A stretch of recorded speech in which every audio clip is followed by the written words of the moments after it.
الشيطان اللعين الرجيم بسم الله الرحمن الرحيم الحمد لله الذي هدانا لهذا وما كنا لنهتدي لولا أن هدانا الله لقد جاءت رسل ربنا بالحق الصلاة والسلام على رسوله الكريم وخاتم النبيين وشفيع المذنبين المخاطب بطه وياسين مولانا مولى الثقلين جد الحسن والحسين أبي القاسم محمد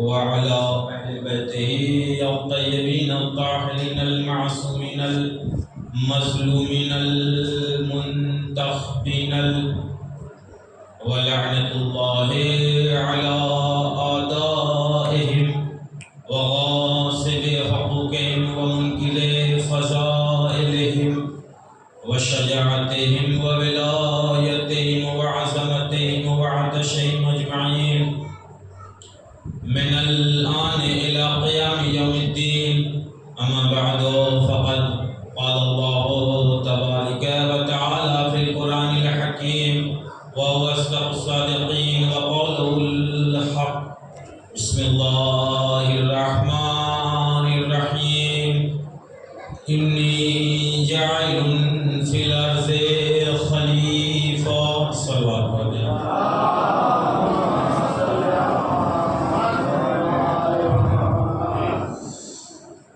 آپ حضرات سے گزارش ہے کہ ایک مرتبہ سورہ حمد اور 3 مرتبہ سورہ اخلاص کی تلاوت فرما کر مرحوم حاجی محمد سدین و مرحوم حسن عباس اور جملہ مومنین اور مومنات کی روح کو اصلاح کریں.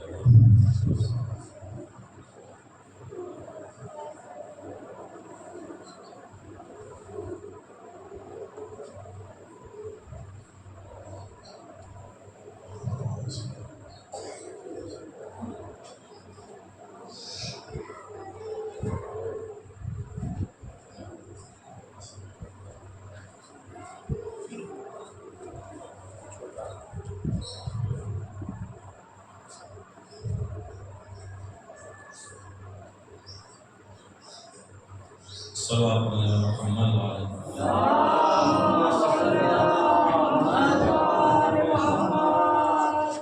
جو حضرات کچھ فاصلے پہ ہیں اگر گراں پڑھنا ہو تو ذرا سا اور قریب آ جائیں.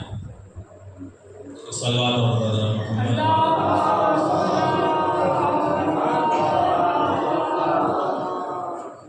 عزیزان محترم بزرگان مذہب و ملت سوگواران سید الشہداء اور ماتمداران حسین،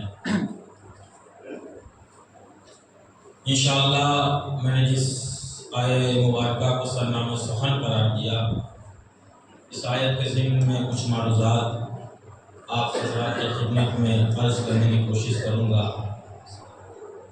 دیکھیں، اللہ کی طرف سے ملنے والے عہدوں میں سے ایک عہدے کا نام نبوت ہے اور ایک عہدے کا نام رسالت ہے.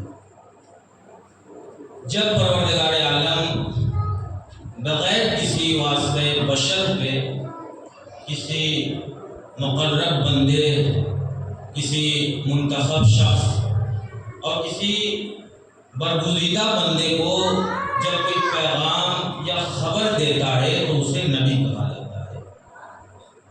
اور جب اسی بندے کو جو اسے پیغام اور میسج دیا گیا، جب اسی بندے کو اس پیغام کو آگے فارورڈ کرنے، آگے پہنچانے اور آگے بتانے کی ذمہ داری عطا کی جاتی ہے تو اسی کو رسول کہا جاتا ہے. اور جیسا ہم نے اکثر و بیشتر اور بارہا سنا کہ قرآن نے خود یہ اعلان کیا تِلْكَ الرُّسُلُ فَضَّلْنَا بَعْضَهُمْ عَلَى بَعْضٍ، کہ ہم نے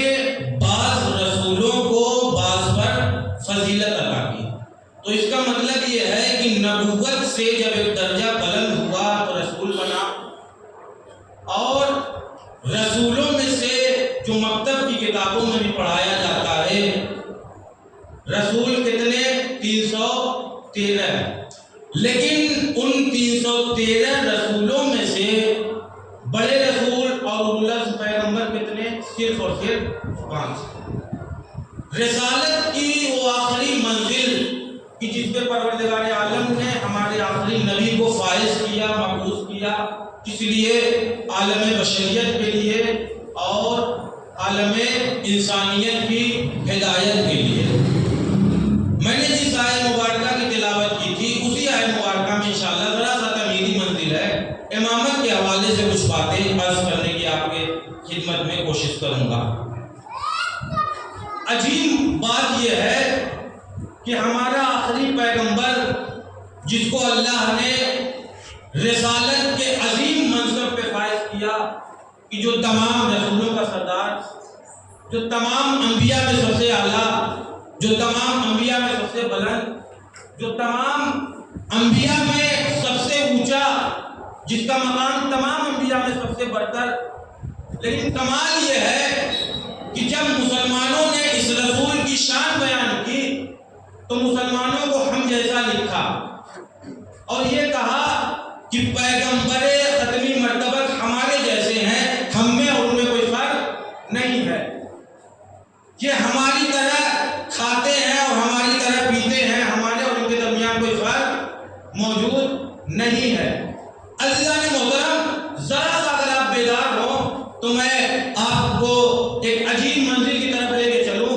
اگر اس کائنات میں آپ نظر کریں اور دیکھیں تو اس کائنات میں جو چیزیں وجود رکھتی ہے یا جو چیزیں موجود ہیں اس میں سے پہلی شے جمادات، دوسری شے نباتات اور تیسری منزل جو حیوانات کی آتی ہے اور چوتھی منزل انسان کی آتی ہے۔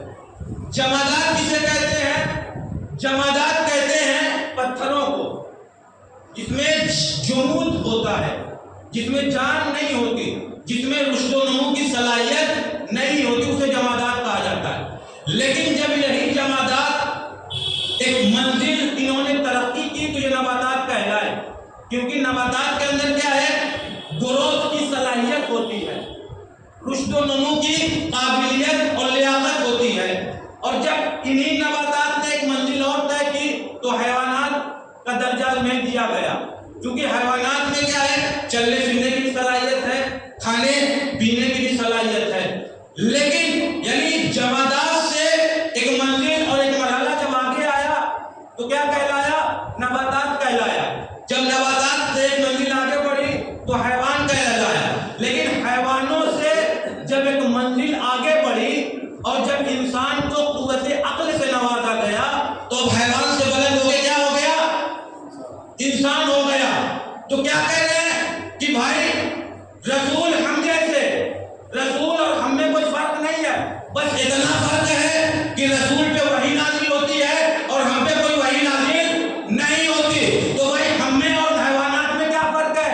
ہم بھی کھاتے ہیں، حیوان بھی کھاتا ہے، ہم بھی چلتے ہیں، حیوان بھی چل رہا ہے، ہم بھی بچے پیدا کرتے ہیں، حیوان بھی بچوں کو پیدا کر رہا ہے، ہم بھی اپنی خواہشات کی تسکین کے لیے غذا کو تناول کر رہے ہیں، حیوان بھی اپنی غذا کی تسکین کے لیے غذا کو تناول کر رہا ہے اور غذا کو نوش فرما رہا ہے۔ لیکن بہت توجہ چاہتا ہوں، لیکن آپ کسی انسان کو جو کہ صرف حیوان اور انسان میں ایک چیز کا فرق ہے کہ حیوان کے اندر اللہ نے عقل نہیں رکھی اور انسانوں کے اندر اللہ نے عقل رکھی، اور اسی شعور کی بنا پر، اسی عقل کی بنا پہ اللہ نے حیوان کو، انسان کو حیوان سے بلند کر دیا۔ لیکن کمال یہ ہے کہ اگر آپ انہی مسلمانوں میں سے بلکہ انہی انسانوں میں سے اگر کسی کو جانور کہہ دیں، اگر کسی کو جانور کہہ دیں تو بھڑک اٹھے گا، برہم ہو جائے گا، غصہ ہو جائے گا، اور جانور نہ کہتے ہوئے اگر کسی کو کتا کہہ دے یا کوئی اور لفظ کا انکار کر دے یا کہہ دے تو سامنے والا کیا کرے گا؟ بھڑک اٹھے گا۔ بھائی تم بھڑک کیوں رہے ہو؟ جس طریقے سے تم رسول کے بارے میں یہ کہہ رہے ہو کہ رسول میں اور ہم میں کوئی فرق نہیں ہے، ہم میں اور رسول میں بس اتنا فرق ہے کہ رسول پہ وحی نازل ہوتی ہے اور ہم پر وحی نازل نہیں ہوتی، تو پھر تم اپنے آپ کو بھی جانور تسلیم ہونے کے لیے تیار ہو جاؤ، پھر تم اپنے آپ کو بھی جانور ماننے کے لیے تیار ہو جاؤ۔ اس کا مطلب یہ ہے کہ صرف جو ایک صفت ہے یہ بہت عظیم صفت ہے، یہ بہت عظیم منزل ہے کہ رسول کے اوپر وحی آ رہی اور ہم کے اوپر وحی نہیں آ رہی ہے۔ جس طریقے سے ایک امتیاز کی بنا پہ ہم جانوروں سے افضل، اسی طریقے سے رسول کا جو وحی کا امتیاز ہے یہ بہت بلند والا امتیاز ہے۔ اور آپ یہ دیکھیں کہ یہ نعرہ لگایا جا رہا ہے کہ بھائی ہم جیسے، ہم میں اور ان میں کوئی فرق نہیں ہے، تو قرآن نے رسول کے بارے میں کیا کہا؟ قل انما انا بشر مثلکم یوحی الی، یا پیغمبر آپ کہہ دیجئے کہ میں تمہارے جیسا بشر ہوں، بس تمہارے اور ہم میں یہ فرق ہے کہ مجھ پہ وحی نازل ہوتی اور تم پہ وحی نازل نہیں ہوتی۔ اچھا یہ بتائیں، تو سامنے کی بات ہے، اس میں اللہ نے کہا پیغمبر کہہ دیجیے کہ میں تمہارے جیسا بشر ہوں۔ اگر یہ آیت نازل نہ ہوتی اور پیغمبر سے آگے کوئی پوچھتا یا رسول اللہ یہ بتائیے آپ کا تعلق جنوں میں سے ہے یا انسانوں میں سے ہے، پیغمبر کیا کہتے؟ بھائی انسان ہے تو انسان ہی کہتے کہ میرا تعلق انسانوں سے ہے، تو پھر یہاں پہ اللہ کو کہنے کی کیا ضرورت پڑی کہ پیغمبر کہہ دیجئے کہ میں بھی تمہارے جیسا بشر ہوں، میں بھی تمہارے جیسا انسان ہوں۔ تو پروردگار عالم لوگوں کے ذہن کو جھجوڑنا چاہنا ہے اور انہیں یہ بتانا چاہنا ہے، ارے ذرا غور تو کرو، جو پیغمبر اور رسول اللہ کی وحی کے بغیر اپنے آپ کو انسان بھی نہیں کہہ سکتا، تو اس کا مقابلہ کیا کرو گے؟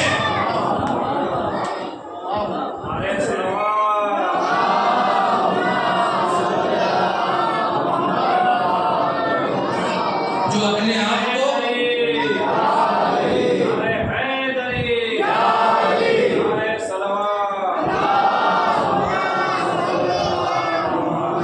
تو اسی میں اللہ نے کہا کہ پیغمبر کہہ دیجئے، اور جب یہ اسلام لے کے آئے تو اسلام لانے کے بعد ایک ایسا ہماگیر اور جامع اسلام، ایک مذہب جس میں اللہ اور بندوں کے درمیان کے رابطہ کے قوانین بتائے گئے، حیوانات کے قوانین بھی بتائے گئے، معاشرتی قوانین بھی بتائے گئے، ہم مذہب والوں کے قوانین بتائے گئے، غیر مذہب والوں کے قوانین بتائے گئے۔ ان تمام چیزوں کو پیغمبر نے بیان کیا، اور بیان کرنے کا مقصد کیا ہے؟ پورا کا پورا اسلام جو پیغمبر نے ہمارے اور آپ کے سامنے رکھا، ان تمام چیزوں کو بیان کرنے کا ہدف کیا تھا، مقصد کیا تھا؟ تو کیا جواب ملے گا کہ صرف اور صرف ایک مقصد تھا کہ انسان کامیاب ہو جائے۔ پورے اسلام کا صرف اور صرف ایک مقصد ہے کہ انسان کیا ہو جائے؟ فلاح پا جائے، انسان نجات پا جائے، انسان فلاح یافتہ ہو جائے۔ پورے اسلام کا یہی مطلب ہے، اور یہی وجہ ہے کہ جب مسلمان اذان میں لوگوں کو نماز کی خاطر بلاتا ہے تو کیا کہتا ہے؟ حی علی خیر العمل یا حی علی فلاح، کہ اگر تمہیں کامیابی چاہیے تو کامیابی یہاں پہ ہے، اگر تمہیں سرفرازی چاہیے تو یہ کامیابی اور سرفرازی اس مقام پہ۔ اور یہی وجہ ہے کہ پیغمبر نے سب سے پہلے کفار مکہ کے درمیان، پیغمبر نے سب سے پہلے کفار و مشرکین کے درمیان جس چیز کا اعلان کیا تھا، کیا اعلان کیا تھا؟ قولوا لا الہ الا اللہ تفلحون، کہ لا الہ الا اللہ کو فلاح پا جاؤ گے، اللہ کو ایک مانو، کیا ہو جاؤ گے؟ کامیاب ہو جاؤ گے، نجات پا جاؤ گے، دنیا میں بھی سرخرو ہو جاؤ گے، آخرت میں بھی سرخرو ہو جاؤ گے۔ بھائی کفار و مشرکین کو پیغمبر کے خدا کو نہ ماننے کی آخر کیا وجہ تھی؟ بھائی جہاں کفار 360 خداؤں کے سامنے اپنی زمینوں کو رسوا کر رہے تھے، وہاں ایک اور خدا کو مان لیتے، وہاں ایک اور خدا کو مان لیتے، آخر پریشانی کیا تھی؟ وہاں پیغمبر کے خدا کو بھی مان لیتے۔ بہت توجہ چاہتا ہوں آپ کے سامنے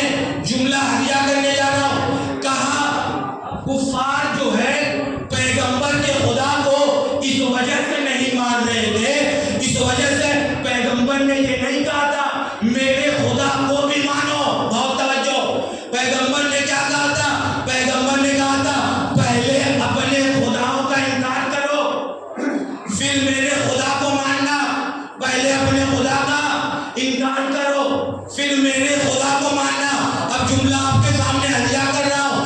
پیغمبر نے کفار آواز دیں گے بھائی پیغمبر نے یہ نہیں کہا تھا میرے خدا کو بھی مانو، بلکہ پیغمبر یہ کہہ رہے تھے میرے خدا کو ہی مانو، میرے خدا کو ہی مانو.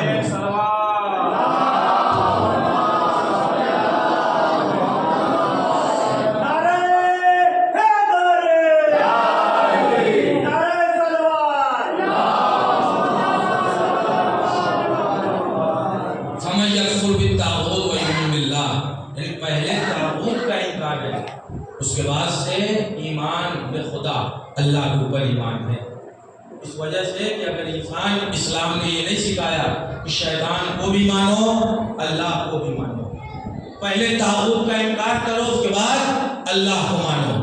اب یہ جب نبوت اور رسالت میں اسی کڑی سے اپنی مجلس کو جوڑ رہا ہوں جہاں میں نے بات روکی تھی بڑے امام بارگاہ میں. اب جب نبوت اور رسالت کا یہ معاملہ ختم ہوا تو پھر انہی الہی عہدوں میں سے ایک عہدہ اللہ نے جو عطا کیا وہ امامت کا عہدہ. رسول کی وفات کے بعد عالم اسلام میں دو گروہ سامنے آئے اور دو گروہ عالم اسلام میں وجود میں آئے. پہلے گروہ کا یہ مطلب تھا اور یہ کہنا تھا کہ بھائی جو امام یا خلیفہ ہوگا وہ منصوص من اللہ ہوگا، یعنی اس کا انتخاب کون کرے گا؟ اللہ کرے گا. پیغمبر کو بھی یہ حق نہیں ہے کہ اپنی کسی کا انتخاب کر دے. انتخاب اللہ کی طرف سے اور پیغمبر کی طرف سے، اور اس کی بات یہ ہونی چاہیے ایک تو یہ کہ منصوص من اللہ ہوگا اور اس کی شان یہ ہونی چاہیے کہ جیسا نبی ویسا امام، یعنی جو کمالات جو خوبیاں اور جو اچھا نبی کے اندر موجود ہونا چاہیے وہی امام کے اندر موجود ہونا چاہیے. یعنی بالکل ہو بہو ہو نبی مشابہ ہو نبی اور نبی جیسا ہو. اب ایک جملہ ہم نے ہدیہ کرنا ہو کیا کہنے ہم خلیفہ بھی اسے مانتے ہیں کہ جب رسول میں شب ہجرت سو جائے تو کافی کو پتہ نہ چلے کہ نبی سو رہے ہیں علی سو رہے ہیں. سبحان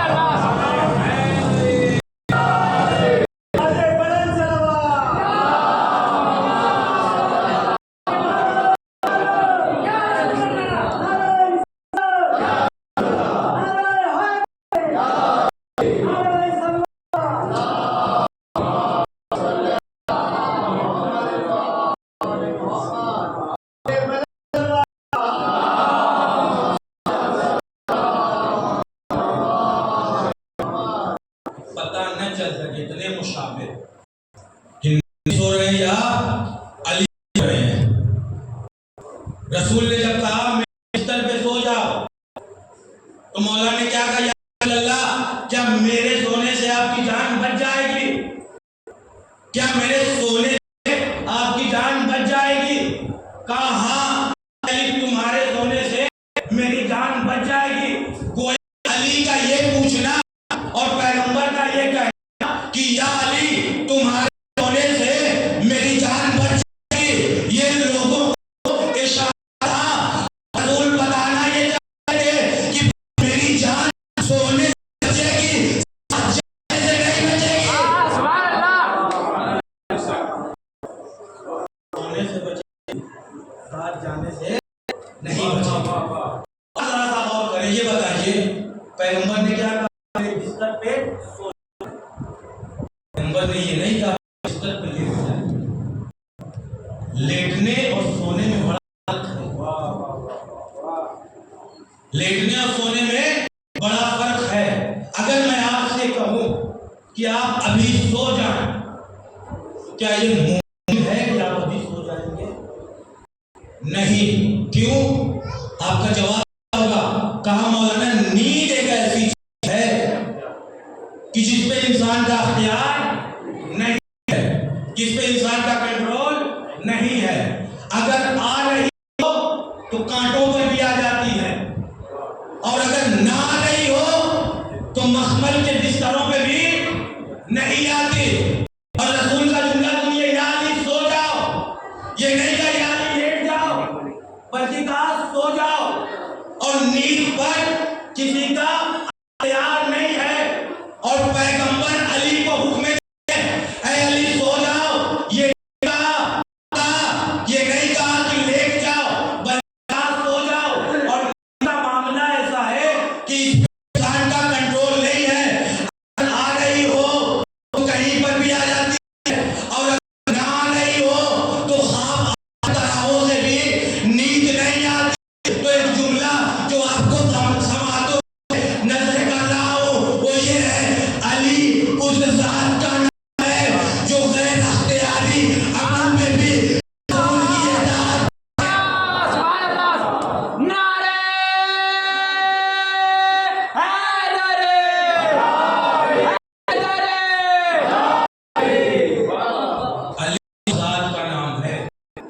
جو غیر اختیاری عمل پر بھی کیا کرے، رسول کی اطاعت کرے۔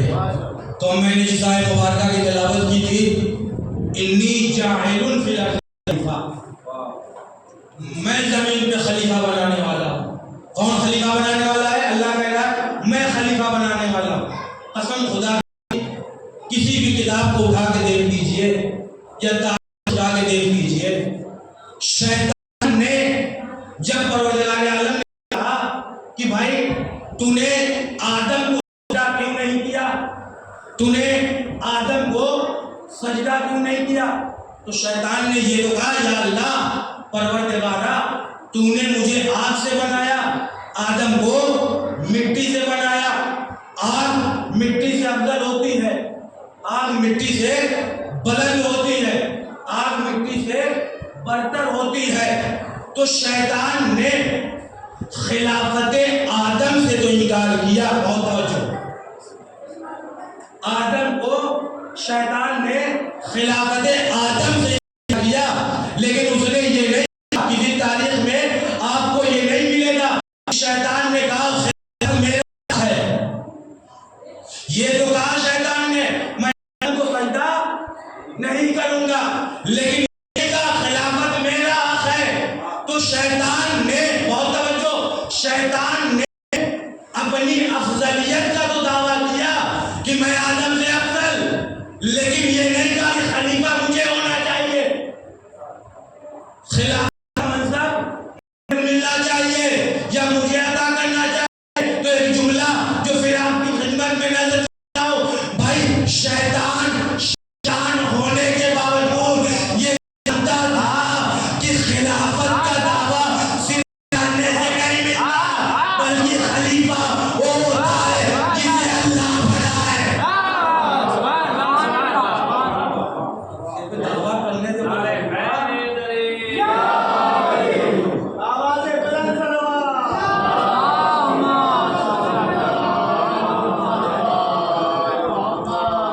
دعویٰ کرنے سے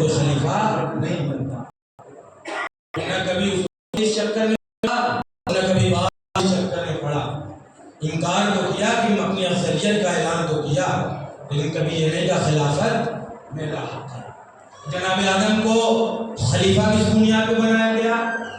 اللہ نے جب ان اسماء کو فرشتوں کے سامنے کیا، فرشتوں نے کہا کہ علم لنا الا ما علمتنا،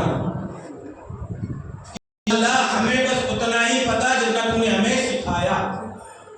اور جب جناب آدم سے سوال ہوا کہ ان ناموں کا تعارف کرا، ان ناموں کے بارے میں ہمیں بتاؤ، تو جناب آدم نے بتایا، اور جناب آدم نے جب بتایا تو اللہ نے انہیں عہدہ خلافت عطا کیا۔ یعنی کیا؟ یعنی جناب آدم کو جو خلافت ملی وہ علم کی بنیاد پہ ملی، ایجوکیشن کی بیس پہ جناب آدم کو خلافت عطا کی گئی، جناب آدم کو خلیفہ بنایا گیا۔ اب آئیے ذرا اور آگے منزلوں کو طے کریے۔ علم کی بنیاد پہ جناب آدم کو خلیفہ بنایا گیا، یعنی پہلا خلیفہ جناب آدم کو علم کی بنا پہ بنایا گیا۔ اب ذرا اور آگے بڑھیے، قرآن نے جناب داؤد و سلیمان کے بارے میں ذکر کیا، وہ وآتینا داؤد و سلیمان علما کہ ہم نے داؤد اور سلیمان کو علم عطا کیا. وقال الحمدللہ الذی فضلنا علی کثیر من عبادہ المؤمنین کہ ہم نے داؤد اور سلیمان کو علم عطا کیا. اور جب انہیں علم کی دولت سے نوازا گیا اور جب انہیں علم ملا تو دونوں کی دونوں شکر میں اپنے سر کو رکھا اور رکھنے کے بعد کیا کہا؟ پروردگارا تیرا شکر ہے کہ تو نے ہمیں اس علم کی بنا پہ اپنے بہت سے مومن بندوں کے بیچ میں اور درمیان میں فضیلت عطا کی. کس بنا پہ؟ علم کے بنا پہ. بھائی جناب سلیمان کی حکومت تو مشہور ہے کہ جناب سلیمان کو اللہ نے ایسی حکومت عطا کی تھی کہ جو چرند پہ بھی جناب سلیمان حاکم تھے, پرند بھی جناب سلیمان حاکم تھے. پورے کائنات میں ان کا جناب سلیمان کا پرچم بلند تھا اور پرچم رہا تھا, لیکن حکومت ملی, شکر تو کیا لیکن سجدہ الہی نہیں کی. حکومت ملی, خوشی کا اظہار کیا, لیکن تڑپ کر اپنی زبان سے شکر الہی نہیں بنا. لیکن جب اللہ نے انہیں علم کی دولت سے نوازا تو تڑپ کر انہوں نے اللہ کا شکریہ کیا. تو گویا جناب سلیمان بتانا یہ چاہ رہے تھے بھائی اگر حکومت ہو علم نہ ہو, ریاست ہو علم نہ ہو, سیاست ہو علم نہ ہو تو سارے معاملات بیکار ہیں, اور علم کے ساتھ حکومت ہو تو انسان کے سارے معاملات ٹھیک ہے.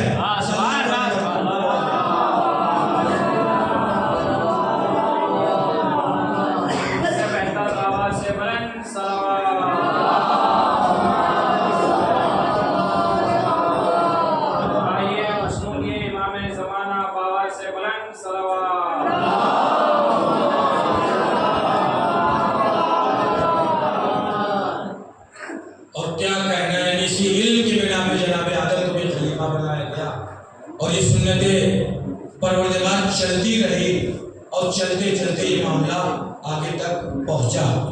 اور اللہ نے ہر مقام پہ کہا کہ خلیفہ اور امام ہم بنائیں گے, اس میں کسی کا اختیار نہیں ہے. تو علم کی بنا پہ تمام انبیاء کو خلافت اور امامت اور نبوت کا عہدہ دیا گیا. تو بھائی ہم بھی رسول کی وفات کے بعد جسے خلیفہ مانتے ہیں اس کی ذات تو ایک ایسی ذات ہے کہ جب ولادت کعبے میں ہوئی اور کعبے کی ولادت کے بعد جب آغوش پیغمبر پہ آئے اور دستے رسالت پہ آئے تو کہا یا رسول اللہ حکم دیجئے, قرآن سناؤ, زبور سناؤ, انجیل سناؤ یا توریت سناؤ. یہ ہے اس علم کا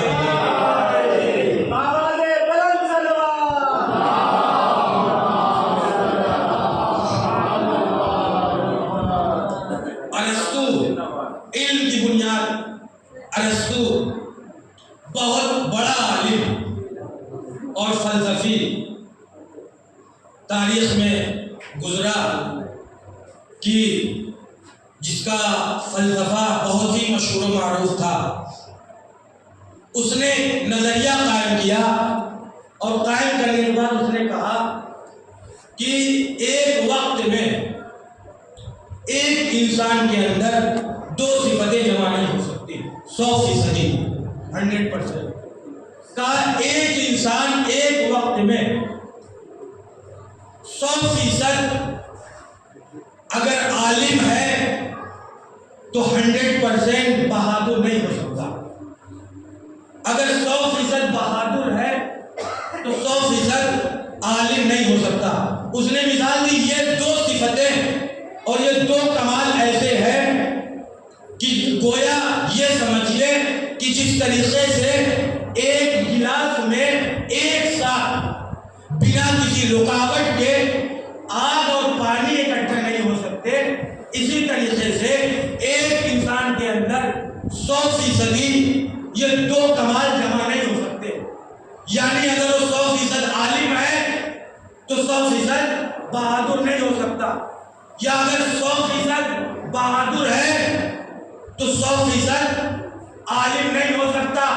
میں نے جب اس فلسفے اور نظریے کو دیکھا تو میں نے کہا رستو تو دنیا ہے انسانیت کا بہت بڑا فلسفی ہے اور اس نظریے کو میں قبول کر لیتا ہوں سب کے لیے، لیکن ہاں میں تاریخ میں تجھے ایک بات ایسی دکھاتا ہوں جس کا نام علی ہے.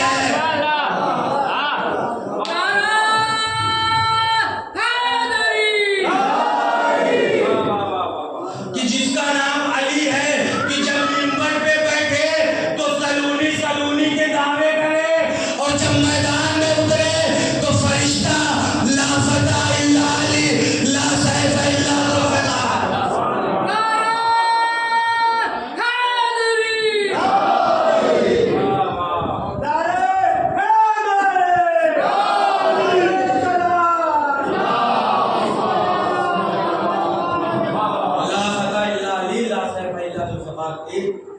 آواز بلند کرے.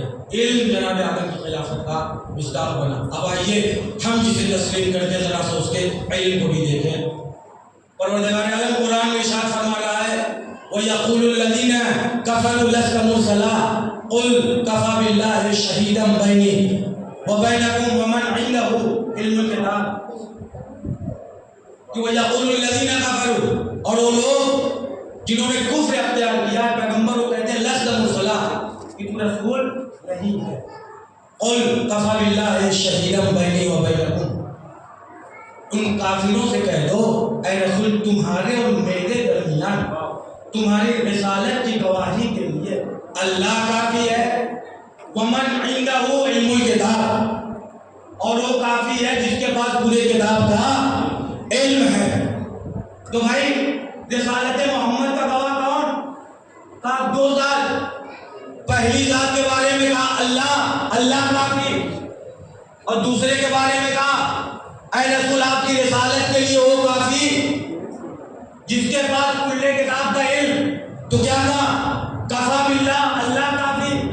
تو مجھے یہ بتائیے کیا اللہ کبھی آیا رسول کی رسالت کی گواہی دینے کے لیے؟ کیا اللہ کبھی کہیں آیا کبھی اس نے کہا کہ بھائی یہ رسول ہے، یہ میرا نمائندہ ہے، یہ میرا مصطفیٰ ہے، یہ میرا برگزیدہ بندہ ہے، یہ میرا سلیکٹڈ پرسن ہے، آپ اسے رسول مانو، آپ اسے نبی مانو، یہ رسول ہے؟ کبھی آیا؟ کہا نہیں آیا. تو کہا پھر کیسے کافی ہو گیا؟ کہا اس اللہ نے ایک ایسی کتاب معجزے کے طور پہ نازل کر دی قرآن کہ جو رسالت محمد کے لیے گواہ بن گئی. بہت توجہ، رسالت محمد کے لیے گواہ بن گئی. تو اللہ نے کیا کہا؟ رسول کی رسالت کے لیے کون کافی؟ کہا اللہ کافی. تو اللہ نہیں آیا، اس نے قرآن کو رسول کی رسالت کے لیے گواہ بنایا. تو بھائی اگر اللہ نہیں آیا اور قرآن رسول کی رسالت کی گواہی دے رہا ہے تو اللہ کہہ دیتا کفا بالکتاب، کتاب کافی ہے.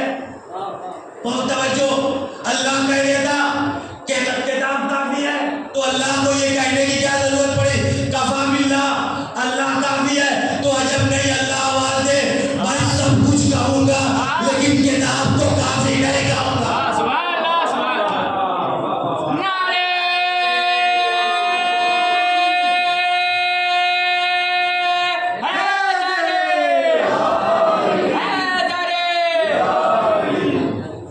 کتاب کو کافی نہیں کہوں گا. تو رسول کی رسالت کے 2 لوگ گواہ، ایک اللہ خود اور دوسرا وہ جس کے پاس کلے کتاب کا علم ہے. اب ذرا سا آئیے کلے کتاب کو ذرا سا ہم پہچانے. اب اللہ نے جناب سلیمان کے واقعے کو قرآن میں نقل کیا. جب جناب سلیمان نے بلقیس کو خط لکھا اور کہا کہ مسلمان ہو جا، تو جو بلقیس تھی وہ وہاں سے چلی ملک سبا سے. اب جب وہاں سے چلی تو جس تخت پہ وہ بیٹھا کرتی تھی وہ تخت وہیں پہ تھا. اب جناب سلیمان کا دربار لگا ہوا ہے.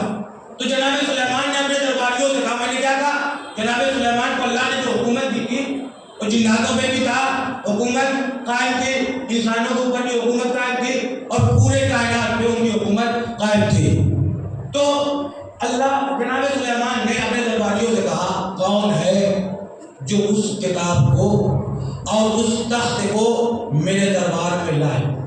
تو قرآن کہتا ہے قال عفریت من الجن، ایک جن جو جنوں کا سردار تھا وہ بولا کہ انا آتیک بہ قبل ان تقوم من مقامک، کہ میں اس تخت بلقیس کو آپ کے اس دربار کے برخاست ہونے سے پہلے لا دوں گا۔ تو جناب سلیمان نے کہا بہت دیر ہے، اس سے قبل کوئی ہے اور اس سے پہلے کسی کے پاس اتنی طاقت ہے کہ جو اس تخت بلقیس کو لے کے آئے؟ تو قال الذی، بہت توجہ چاہتا، اللہ نے کیا کہا کہ بھائی رسول کی رسالت کا کون گواہ؟ ایک اللہ، اور جس کے پاس کل کتاب کا علم ہے۔ قال الذی، وہ بولا اور اس نے کہا کہ عندہ علم من الکتاب، کہ جس کے پاس کتاب کا تھوڑا سا علم تھا۔ بہت توجہ، قرآن نے یہ نقل کیا کہ اس نے کہا اور وہ بولا جس کے پاس کتاب کا تھوڑا سا علم تھا، انا آتیک بہ قبل ان یرتد الیک طرفک، یا نبی اللہ کہ میں اس تخت بلقیس کو آپ کے پلک جھپکنے سے پہلے لے گیا ہوگا۔ یہ کون بول رہا ہے؟ قرآن نے کہا جس کے پاس تھوڑا سا علم تھا کتاب کا، جس کے پاس کتاب کا تھوڑا سا علم تھا۔ اور تاریخ نے ان کا نام آصف بن برخیہ لکھا، اور تاریخ نے یہ بھی لکھا کہ جناب سلیمان کے پلک جھپکنے سے پہلے تخت بلقیس وہاں سے لے آیا۔ تو بھائی قرآن کے حساب سے جس کے پاس تھوڑا سا علم ہو وہ تخت بلقیس کو لے آ سکتا ہے، تو جس کے پاس کل کتاب کا علم ہو۔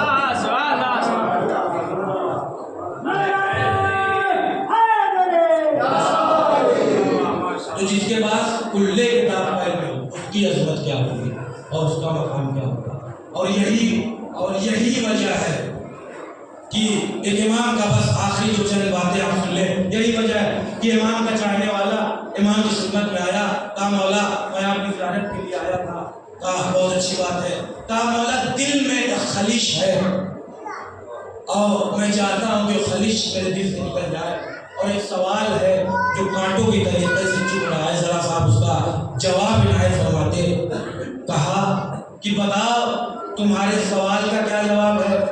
تو ایک مرتبہ کہتا ہے، کہا اے مولا جناب آصف بن برخیہ کے بارے میں نے سنا قرآن میں اس کے بارے میں ہے کہ کتاب کا تھوڑا سا علم تھا اور تخت بلقیس کو چشم زدن میں لے کے آیا۔ آپ کے پاس تو کل کتاب کا علم ہے، آپ کے پاس تو پوری کتاب کا علم ہے، آپ کا مقام و مرتبہ کیا ہے؟ تو تاریخ یہ کہتی ہے اور راوی یہ کہتا ہے، امام نے کہا، بہت توجہ، امام نے کہا کل کتاب کا علم، کہا مولا آپ کے پاس تو کل کتاب کا علم ہے، آپ کی کیا طاقت ہے؟ تو امام نے کہا کوفے کا رہنے والا تھا، امام نے کہا کن فی الکوفہ، کوفے پہنچ جا۔ راوی کہتا ہے کن میں دو لفظ ہے، بہت توجہ، کن میں دو لفظ ہے، کاف اور دوسرا لفظ نون۔ راوی کہتا ہے جیسے امام نے کہا کن فی الکوفہ، کوفے پہنچا، راوی کہتا ہے خدا کی قسم جب امام نے کہا کن فی الکوفہ، کوفے پہنچا، تو کام میں نے مدینے میں سنا اور نون کوفے میں سنا۔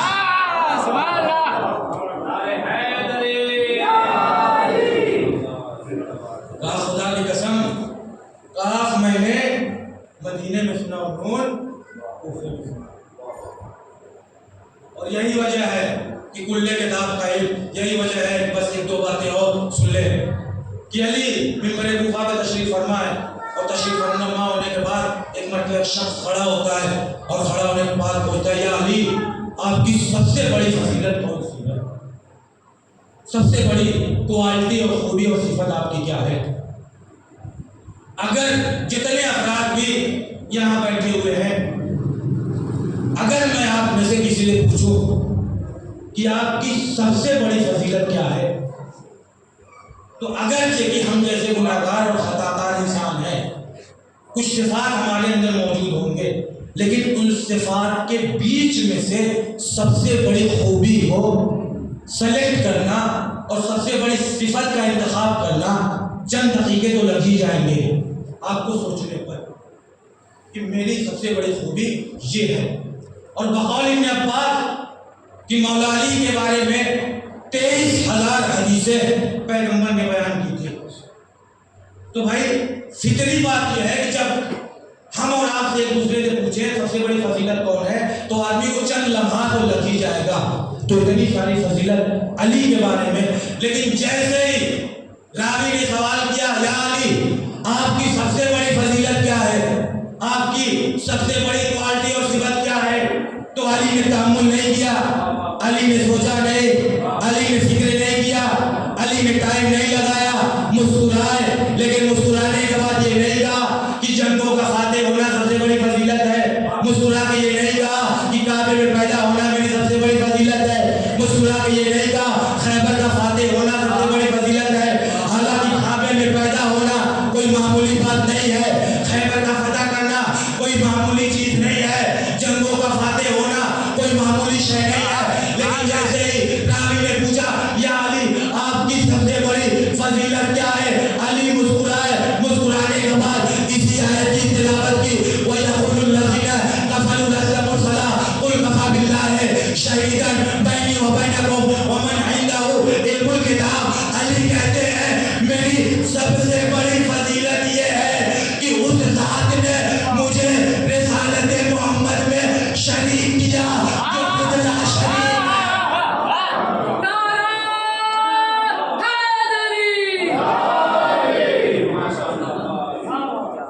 اس نے مجھے رسالت محمد میں شریک کیا جو خود لا شریک ہے۔ یہ میری سب سے بڑی فضیلت ہے، یہ میری سب سے بڑی عظمت ہے کہ اللہ نے مجھے رسالت محمد کا شریعت قرار دیا۔ اور واقعاً عزیزوں یہ علم کا وہ مرحلہ ہے کہ انبیاء آتے گئے یکے بعد دیگرے، اور پے در پے یہ تمام چیزیں چلتی رہیں، اور علم کی بنا پر لوگ خلیفہ بنتے گئے، اور علم کی بیس پر لوگوں کو خلافت دی گئی اور خلافت عطا کی گئی۔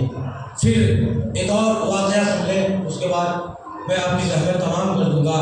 میں نے بڑے امام بارگاہ میں بھی اس واقعے کو پڑھا تھا کہ دنیا واقعہ عجیب واقعہ کہ جب آدمی اس طریقے کے واقعات کو تاریخ میں پڑھتا ہے تو ایمان تازہ ہو جاتا ہے کہ لوگ علی کے علم کا کیا مقابلہ کریں گے جب ان کی کنیزی اور غلاموں کے علم کا مقابلہ نہیں کیا جا سکتا۔ میں یہ کیوں کہہ رہا ہوں؟ اس وجہ سے تاریخ نے ایک عجیب واقعہ لکھا، ایک عجیب قصہ لکھا تاریخ نے، اور قصہ یہ لکھا کہ ایک شخص جب حج کے سفر پہ نکلا، اور حج کے سفر پہ نکلنے کے بعد جب وہ راستہ بھول جاتا ہے، اور راستہ بھولنے کے بعد جب چند گھنٹے گزر جاتے ہیں تو کیا دیکھتا ہے، ایک مقام پہ پہنچتا ہے، اور مقام پہ پہنچنے کے بعد کیا دیکھتا ہے، میری طرح سے ایک بڑھیا ہے جو راستہ بھول گئی ہے۔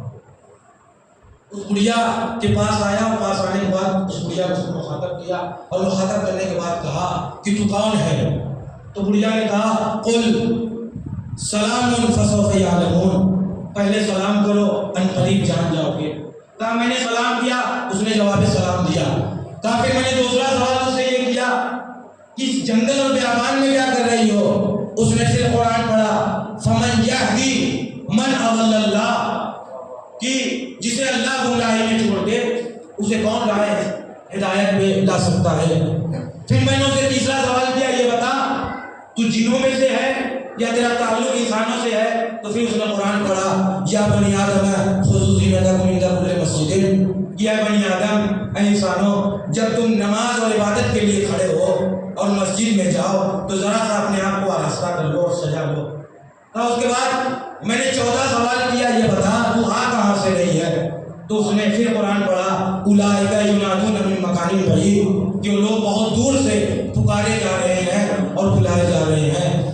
اس کے بعد جب یہ 4 سوال میں نے کر لیے، 5واں سوال پوچھا یہ بتا تو جانا کہاں چاہتی ہے؟ تو پھر اس نے قرآن کی آیت پڑھی وَلِلَّهِ عَلَى النَّاسِ حِجُّ الْبَيْتِ مَنِ اسْتَطَاعَ إِلَيْهِ سَبِيلًا، اور لوگوں پہ واجب ہے کہ جب وہ مستطیع ہو جائے، وہ اس قابل ہو جائے، اس لائق ہو جائے کہ حج بیت اللہ کے لیے جا سکے، تو ان پہ واجب ہے کہ اللہ کے گھر کی زیارت کرے۔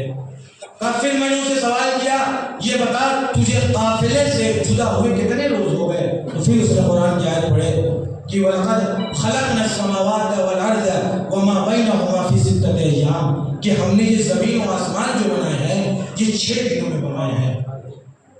اب اس کے بعد پھر میں نے اس سے سوال کیا، اور سوال کرنے کے بعد پھر میں نے اسے یہ کہا کہ یہ بتا تجھے بھوک لگی ہے، کچھ کھانا چاہتی ہے؟ تو اس نے پھر قرآن پڑھا وَمَا جَعَلْنَاهُمْ جَسَدًا لَا يَأْكُلُونَ الطَّعَامَ، کہ ہم نے جو یہ باڈی اور ہیومن باڈی کو کریٹ کیا، جو جسم انسانی کو ہم نے بنایا، ہم نے بنایا ہی ایسا ہے کہ بنا کھائے پیے زندہ نہیں رہ سکتے۔ کہا میں نے اس کے سامنے کھانا پیش کیا، جب وہ کھانا کھا چکی تو میں نے کہا کہ ذرا سا ٹیسٹ تاکہ ہم قافلے سے ملحق ہو جائے۔ پھر اس نے قرآن کی آیت پڑھی لا یکلف اللہ نفسا الا وسعها، کہ اللہ کسی بھی نفس کو اس کی طاقت سے زیادہ تکلیف اور زحمت اور مشقت نہیں دیتا۔ کہا میں سمجھ گیا کہ اس بڑھیا کے پاس اس سے زیادہ طاقت نہیں ہے کہ اس سے زیادہ تیز چل سکے۔ پھر کہا کہ میں نے بڑھیا کو مخاطب کیا، اور مخاطب کرنے کے بعد کہا اچھا ایسا ہے تم میرے ساتھ اونٹ پہ بیٹھ جا۔ پھر اس نے قرآن پڑھا وَلَوْ كَانَ آلِهَةً لَفَسَدَتَا وَلَوْ كَانَ آلِهَةً إِلَّا اللَّهُ لَفَسَدَتَا، کہ اگر اس کائنات میں اللہ کے علاوہ ایک خدا کے علاوہ اگر 2 خدا ہوتے تو یہ کائنات تباہ اور برباد ہو جاتے۔ وہ کہتا ہے میں سمجھ گیا کہ یہ میرے ساتھ اونٹ پہ بیٹھنا نہیں چاہتی۔ پھر میں نے کہا اچھا میں اتر جاتا ہوں، تو اکیلی اس اونٹ کے اوپر بیٹھ جا۔ پھر اس نے قرآن کی آیت پڑھی سبحان الذی سخر لنا ھذا وما كنا له مقرنین، بابرکت ہے وہ ذات کہ جس نے ہمیں ان جانوروں کو ہمارے کنٹرول میں دیا، ہمارے تابع بنایا۔ کہا میں نیچے اترا اور اسے بٹھا دیا، اور جب ہم چلے اور جب قافلے سے ملاق ہو گئے تو ملاق ہونے کے بعد میں نے اس بڑھیا سے کہا کہ یہ بتا اس قافلے میں تیرا کون ہے، تیرا جاننے والا کون ہے؟ تو پھر اس بڑھیا نے قرآن کی 4 آیتیں پڑھی۔ پہلی آیت پڑھی یا داؤد انا جعلناک خلیفۃ فی الارض، اے داؤد ہم آپ کو زمین پہ خلیفہ بنانا آئے ہیں۔ یا موسیٰ انی انا اللہ رب العالمین، اے موسیٰ میں ہی تمہارا اللہ ہوں جو عالمین کا پالنے والا ہے۔ تیسری آیت پڑھی یا یحییٰ خذ الکتاب بقوہ، اے یحییٰ کتاب کو مضبوطی کے ساتھ تھام لو۔ چوتھی آیت اس نے پڑھی وما محمد الا رسول، محمد تو کچھ بھی نہیں ہے سوائے رسول کے۔ جیسے یہ 4 آیتیں پڑھی وہ کہتا ہے میں سمجھ گیا کہ اس قافلے میں اس کا جاننے والا 4 ہے، یحییٰ، محمد، موسیٰ، اور یہ 4 نام بھی اس قافلے میں اس کے جاننے والے ہیں۔ کہا میں نے ان 4 کو آواز دی، جب یہ 4 کی 4 آئے تو میں نے بڑھیا کو مخاطب کیا۔ مخاطب کرنے کے بعد کہا یہ بتا تیرا اور ان بچوں کا تیرا رشتہ کیا ہے، ان کا اور تیرا تعلق کیا ہے؟ پھر اس نے قرآن کی آیت پڑھی انما المال والبنون زینت الحیات الدنیا، کہ مال اور اولاد جو ہے وہ دنیاوی زندگی کے لیے زینت ہے۔ میں سمجھ گیا کہ یہ بتا رہی کہ میرے بچے ہیں۔ اس کے بعد جب یہ معاملہ ختم ہو گیا تو ایک مرتبہ بڑھیا اپنے بچوں کو مخاطب ہوئی۔ مخاطب ہونے کے بعد بڑھیا اپنے بچوں سے کہتی ہے کہ ایک آیت بڑھیا نے پھر پڑھا یا ابت اس من استاجرت ان الخیر من استاجرت القوی الامین، اے بابا آپ جسے بھی اجرت پہ رکھیں، آپ اس شخص کو اجرت پہ رکھیں تو زیادہ بہتر ہوگا جو جس میں بھی قوی ہو اور امانت دار بھی ہو۔ تو میں سمجھ گیا کہ اپنے بچوں سے کہہ رہی ہے کہ مجھے کچھ رقم وغیرہ عطا کر دے، بہت توجہ ہے، آخری منزل اس کے بعد آپ کی زحمت کو میں تمام کر دوں گا۔ تو کہتے ہیں کہ بچے اپنی جیب سے انہوں نے کچھ رقم نکالی، اور رقم نکالنے کے بعد میرے حوالے کر دی۔ اب جیسے ہی کچھ رقم میرے حوالے کی، میرے حوالے کرنے کے بعد پھر اس کو جانے کی آیت پڑھی کہ واللہ یضاعف من یشاء، اللہ جسے چاہتا ہے ڈبل عطا کرتا ہے، جو گناہ کرتا ہے۔ تو میں سمجھ گیا کہ یہ اپنے بچوں سے کہہ رہی ہے، یہ اپنے بچوں سے کہہ رہی ہے کہ مجھے کچھ اور عطا کرے۔ ان کے بچوں نے مجھے کچھ اور عطا کیا، عطا کرنے کے بعد معاملہ ہو گیا اور میں نے اس معظمہ کو قافلے سے پہنچا لیا۔ بہت توجہ، آخری جملہ آپ حضرات کی خدمت میں پہنچانا چاہ رہا ہوں، پہنچا دیا۔ اب میں نے اس بڑھیا کو ان تک پہنچا دیا، لیکن میری حیرت کی انتہا نہ رہی۔ میں ان کے قریب گئی، قریب جانے کے بعد میں نے ان سے سوال کیا ارے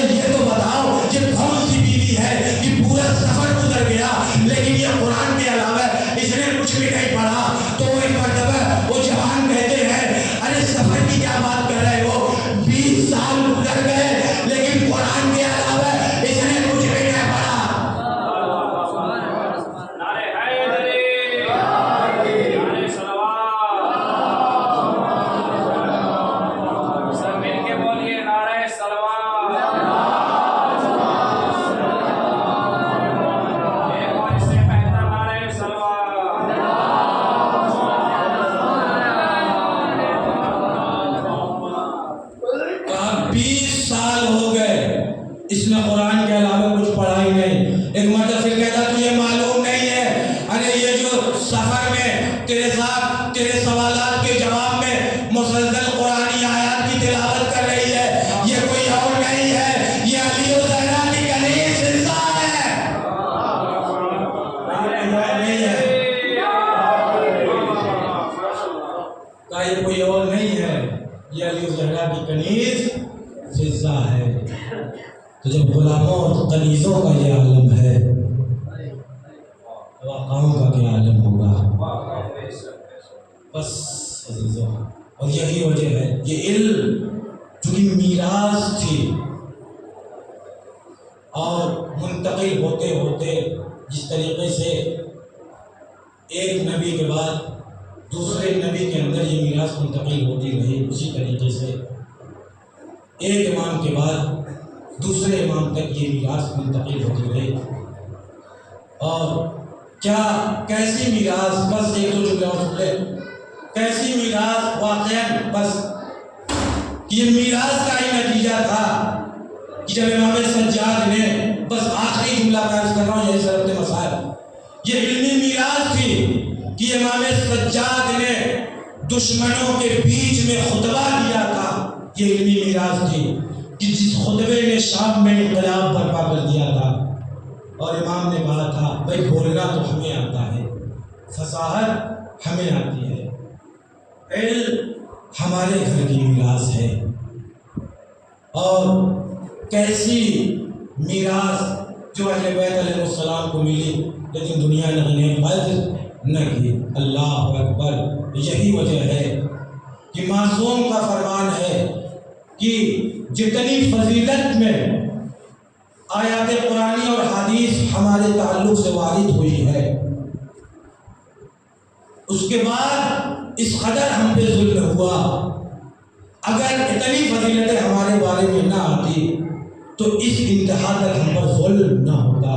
اللہ اللہ، واقعاً کیا انتخاب تھا مولا امام حسین علیہ السلام کا کہ کربلا کے بعد جناب زینب اور جناب سجاد مسلسل گاہے بگاہے لوگوں کو مقصد حسینی کی طرف بیدار کر رہے ہیں اور حسینی مقصد لوگوں کے سامنے پیش کر رہے ہیں۔ اللہ اللہ، ارے ایک سجاد ہے اور ایک مدینے میں زیلا تھی، ان دونوں کے مصائب میں کچھ مماثلتیں پائی جاتی ہے۔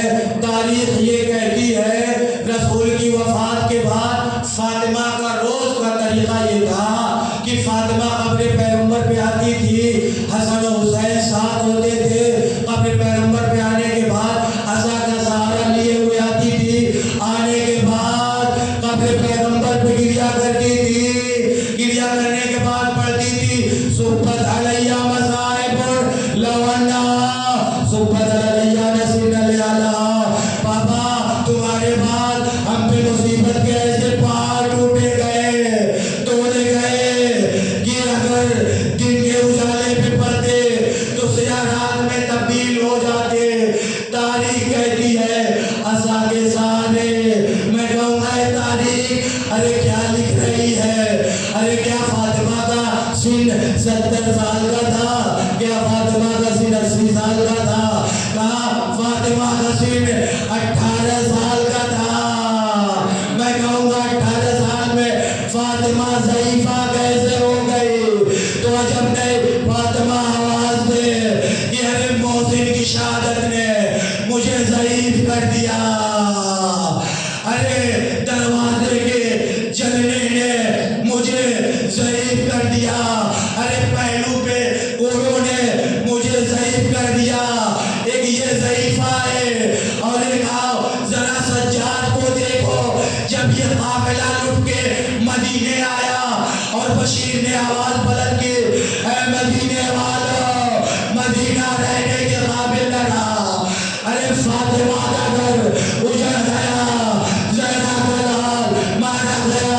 مقتل کہتا ہے جیسے ہی یہ آواز ام البنین نے سنی، ایک مرتبہ بشیر کو مخاطب کیا، مخاطب کرنے کے بعد کہا اے بشیر ارے کیا بک رہا ہے؟ فرزند زہرا مارا گیا۔ کہا ہاں شہزادی، فرزند زہرا مارا گیا۔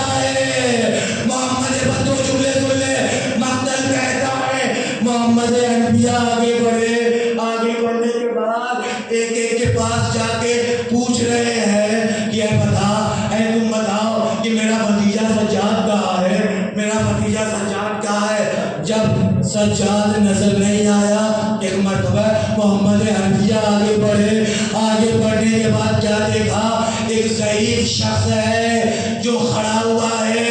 ایک مرتبہ اس کے پاس گئے، کہاں ہے شخص، یہ بتا، میں اپنے بھتیجے سجاد کو ڈھونڈ رہا ہوں، اے مرد بزرگ یہ بتا کہ میرا بھتیجا سجاد کہاں ہے۔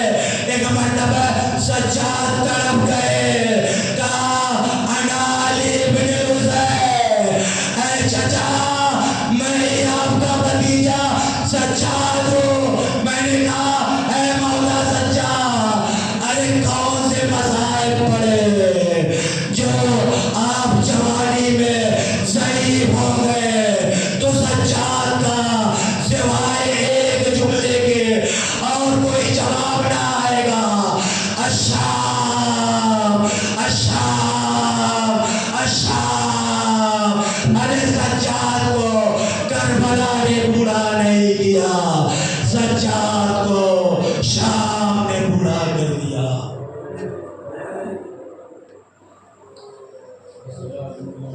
سلام مقیم مقلدین منقلبون۔